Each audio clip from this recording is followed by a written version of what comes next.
evening, your nights, whatever it is, wherever you are, is also okay. So, I have been gone for 3 weeks now, and I do sincerely apologize for my absence.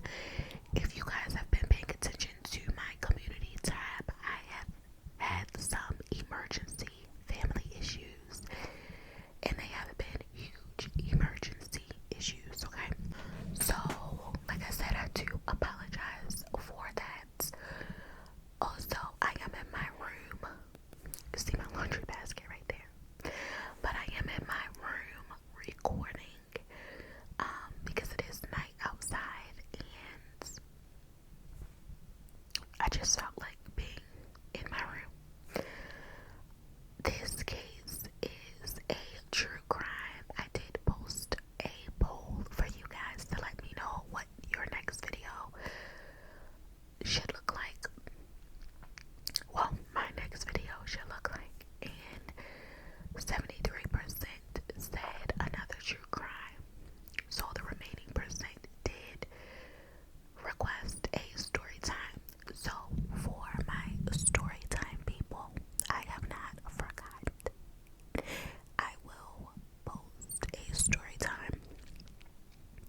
about what it would be like for them to marry him and to have sexual relationships with him. They were pretty much obsessed with him.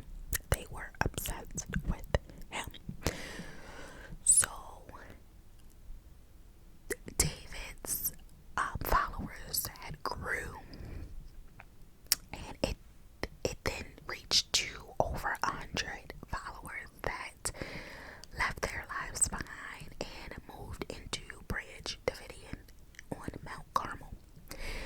One guy in particular, I can't remember his name, but I know his last name is Thibodeau. He wrote a book which I actually downloaded on Audible after watching this series because I was so interested in.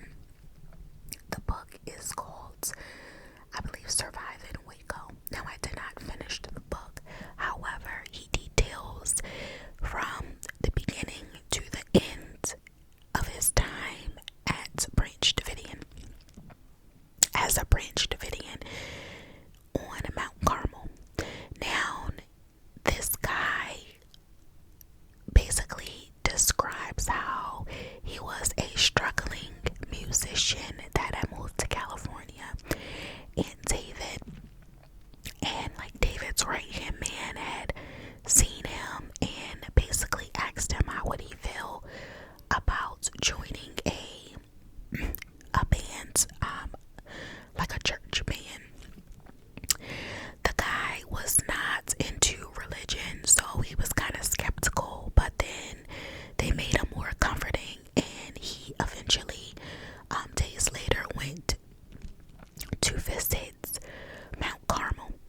When he arrived, he had several conversations with different followers there, and all of these followers were basically forthcoming, letting them know how it is there, their appreciation for this religion, how David has changed and transformed their lives, and how their purpose going forward is just for them to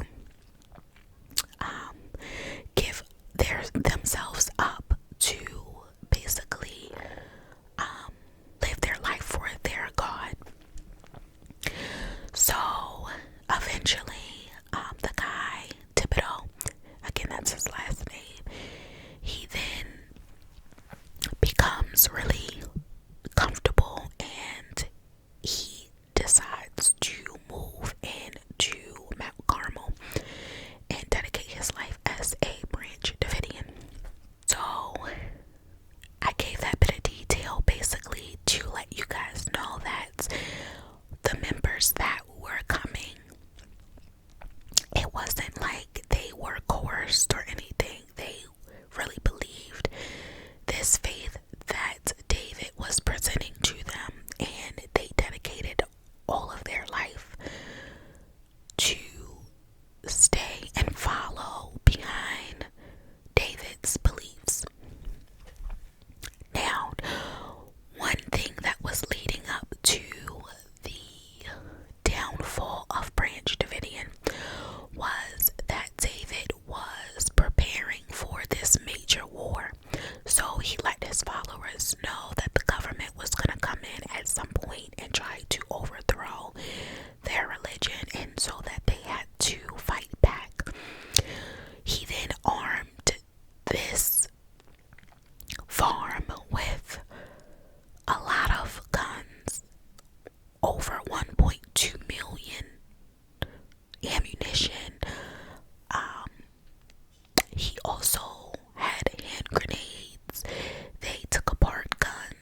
frequently made deliveries to Mount Carmel, and they were familiar with a lot of packages that were to be delivered.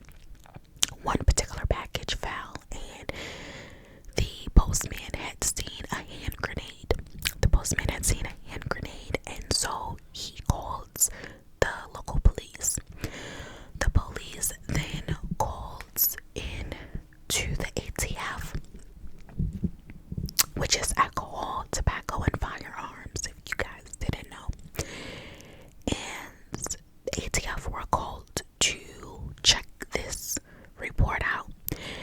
Now, one of the lead, I don't know if they're called detectives, but one of the lead ATF agents had said that their initial process for going to Mount Carmel was to basically do an element of surprise, which meant David and his followers were not going to be aware of them coming, and they would have had a warrant. They would arrest David and then collect the guns. Now, in the state of Texas, you can have guns. However, once you take apart the gun and change it and all of that, it then becomes illegal. So this was the reason that the ATF was granted a warrant. So leading up to their arrival, a news crew guy had got a call on a Sunday, which was February 28th, and he was told that they had information that Mount Carmel was going to be raided by ATF agents. The one cameraman ended up leaving his home, and he met the guy, which was another news crew. He met him on the side of the road that was leading up to Mount Carmel.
it's more than likely that they did not shoot first because they are well aware of who's in there and what they have to lose. If their main focus is the women and the children, it would make no sense for them to fire shots first and then just to call the police, tell them stop, it's kids and women, because they know if they shoot first, the ATF are going to shoot back, and there would be no point of calling saying to stop because they're not going to stop. The ATF lives are at a risk, they're at threat, so they're going to shoot and do more things because their life is at stake. So it just makes no sense to me. However,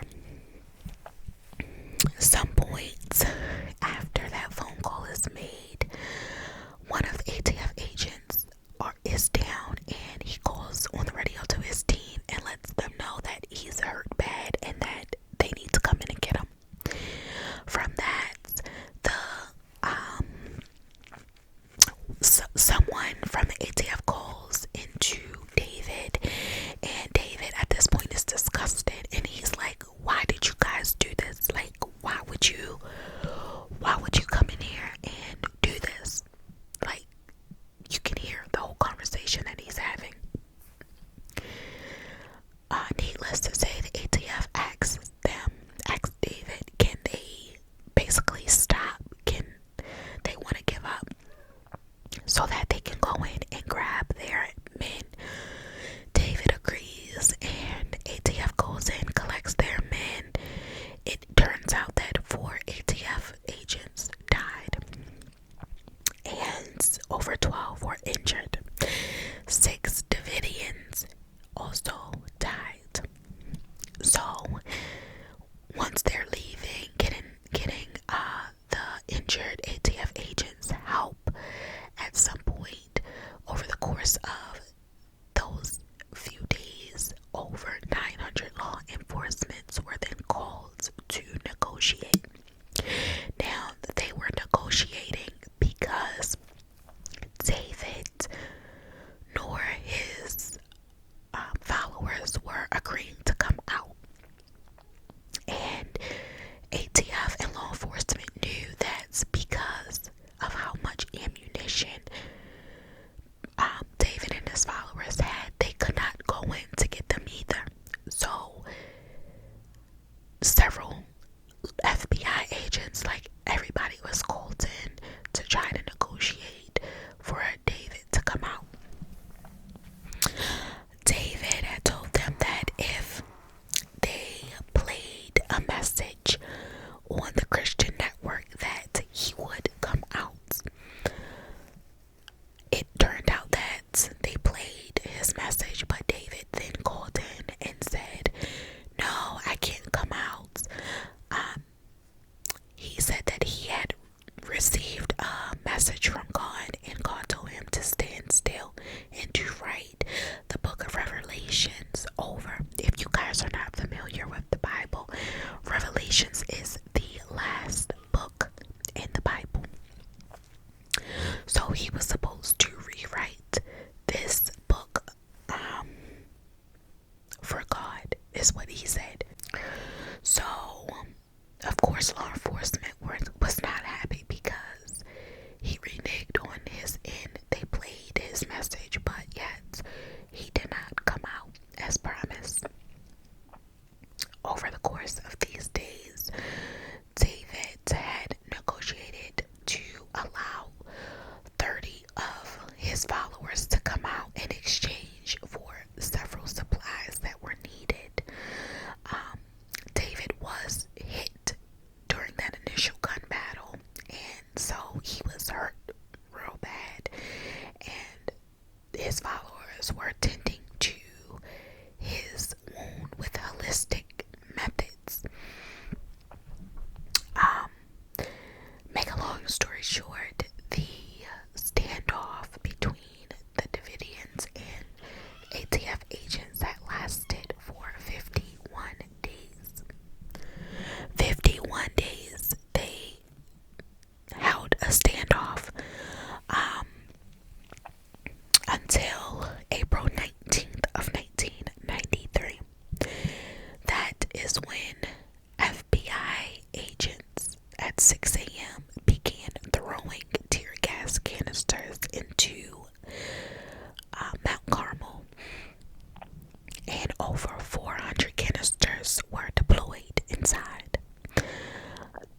just come out.